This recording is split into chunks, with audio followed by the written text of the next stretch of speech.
అష్టాదశ పురాణాలు. పురాణాలు కల్పితాలు కావు. పురాణము అంటే పూర్వకాలంలో ఇలా జరిగింది అని అర్థం. మన భారతీయ పురాణాలు అతి ప్రాచీనమైన చరిత్రలను వివరిస్తాయి. భూత, భవిష్యద్వర్తమాన ద్రష్ట అయిన వేదవ్యాసుడు ఈ పురాణాల కర్త. సృష్టి ఆరంభం నుంచి జరిగిన, జరుగుతున్న, జరగబోవు చరిత్రలను వ్యాసభగవానుడు 18 పురాణాలుగా విభజించి మన జాతికి అంకితం చేశాడు. ఈ పురాణాలు ఏమేమి తెలుపుతాయో వివరంగా తెలుసుకుందాం. 18 పురాణాలలో మార్కండేయ పురాణం చిన్నది కాగా, పద్మపురాణం పెద్దది. మిగిలిన పురాణాలేంటి, ఏ పురాణంలో ఏముందో ఇక్కడ తెలుసుకోండి. అష్టాదశ పురాణాలు. 1. మత్స్య పురాణం. మత్స్యావతారమెత్తిన శ్రీ మహావిష్ణువు మనువుకు బోధించిన పురాణం ఇది. యయాతి, సావిత్రి, కార్తికేయ చరిత్రలు ఇందులో ఉన్నాయి. అంతేకాక వారణాసి, ప్రయాగ మొదలైన పుణ్యక్షేత్రాల వివరణ ఇందులో ఉంది. 2. మార్కండేయ పురాణం. ఇది మార్కండేయ ఋషి చెప్పినది కనుక దీనికి ఈ పేరు వచ్చింది. శివుడు, విష్ణువు, ఇంద్రుడు, అగ్నిదేవుడు, సూర్యుల మహత్తు గురించి ఇందులో వివరించారు. 3. భాగవత పురాణం. దీన్ని తెలుగులోకి పోతన కవి అనువదించారు కనుక తెలుగు ప్రజలకు ఇది చిరపరిచితమైన పురాణమే. ఇందులో మహావిష్ణు అవతారాల గురించి, శ్రీకృష్ణుని లీలల గురించి వివరించారు. తెలుగులో ఇది మొత్తం 12 స్కందాల గ్రంథం. 4. భవిష్య పురాణం. ఇది సూర్యభగవానుడు మనువుకు చెప్పిన పురాణం. ఇందులో వర్ణాశ్రమాల ధర్మాల గురించి, భవిష్యత్తులో జరగబోయే పరిణామాల గురించి వివరించారు. 5. బ్రహ్మ పురాణం. ఇది దక్షునికి బ్రహ్మదేవుడు చెప్పిన పురాణం. శ్రీకృష్ణుడు, మార్కండేయుడు, కశ్యపుల జీవన గాథలు ఉన్నాయి. 6. బ్రహ్మాండ పురాణం. బ్రహ్మ మరీచికి చెప్పిన పురాణం ఇది. పరశురాముడి గురించి, రాముడి గురించి, శ్రీకృష్ణుని గురించి ఇందులో వివరించారు. ఇందులో దేవతా స్తోత్ర శ్లోకాలు కూడా ఉన్నాయి. 7. బ్రహ్మవైవర్త పురాణం. ఇది నారద మహర్షికి సావర్ణుడు చెప్పిన పురాణం. సృష్టికి మూలమైన భౌతిక జగత్తు గురించి, పంచమహాశక్తుల గురించి ఇందులో ఉంది. 8. వరాహ పురాణం. ఇది విష్ణువు లక్ష్మీదేవికి చెప్పిన పురాణం.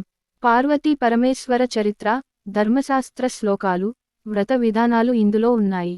9. వామన పురాణం. నారదునికి పులస్త్య ఋషి వివరించిన పురాణం ఇది. శివపార్వతుల కళ్యాణం, కార్తికేయగాథ, భూగోళ వర్ణన, ఋతువర్ణన ఇందులో ఉన్నాయి. ఆర్యభట్టులాంటి ఖగోళ శాస్త్రవేత్తలు ఈ పురాణాన్ని శ్రద్ధగా చదివినట్లు ఆధారాలున్నాయి. 10. వాయు పురాణం. ఇది వాయుదేవుడు ఉపదేశించిన పురాణం. ఇందులో శివమహత్యముతో పాటు భూగోళ వర్ణన, సౌరమండల వ్యవస్థ వర్ణన కూడా ఉంది.